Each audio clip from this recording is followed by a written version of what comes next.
किसान के बीच जाना, देखो एक तो होती है बड़ी सभा जिसमें आए आपने भाषण दिया और निकल गए, लेकिन एक होता है चौपाल, इसमें काम की बात होती है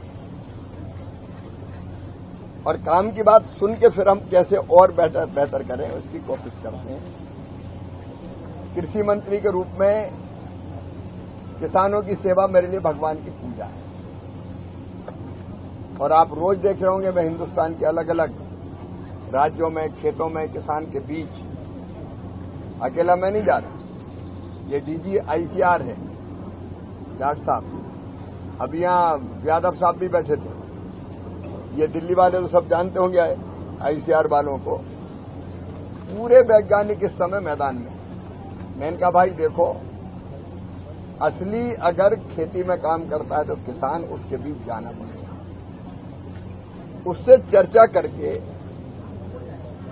उसकी खेती की दिक्कत भी समझनी पड़ेगी और हमको बताना भी पड़ेगा वैज्ञानिक। जैसे कुणाल बता रहे थे कि मैं फलानी पूसा की धान उसका सीड भी पैदा करता हूं, तो ये रिसर्च किया है इन लोगों ने। पहले तो धान की पैदावार इतनी नहीं थी, बासमती वैरायटी फलानी वैरायटी, उसके कारण फिर अच्छी फसल और अच्छे रेट।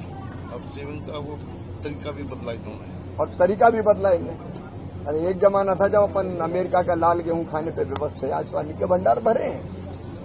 खैर उस पर वहां बात करेंगे, लेकिन अभी गांव गांव घूमने में दिल्ली किस लिए आए हो? कई बार कोई कह देता अरे दिल्ली तो दिल्ली है, मैं कह रहे दिल्ली में तो किसान है भैया, किसान तो किसान है, दिल्ली वाला भी तो किसान है, तो उसके पास भी चल तू। इसलिए मैं आज यहां आया है और यहां आके दोनों तरह की चीजें, अच्छे प्रयोग जो किसान कर रहे हैं वो भी अपन ने सुने, जिसके कारण इनकम किसानों की वास्तव में है, कहीं ये सही बताई ना आपने, तो वास्तव में भी है और तकलीफें भी है।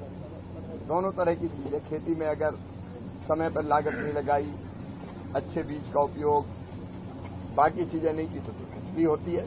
दोनों तरह की चीजें हैं, लेकिन यहां दिक्कत बीच में ये हुई कि कई जैसे आपने बताई, अब हमारी कई योजनाएं हैं जिनका लाभ दिल्ली ने उठाई नहीं। मैं दिल्ली सरकार के साथ बात करके, चाहे वो सब्सिडी की योजना हो, अब हम पाली हाउस के लिए सब्सिडी देते हैं, हम ग्रीन हाउस के लिए सब्सिडी देते हैं, ड्रिप के लिए सिर्फ सब्सिडी देते हैं,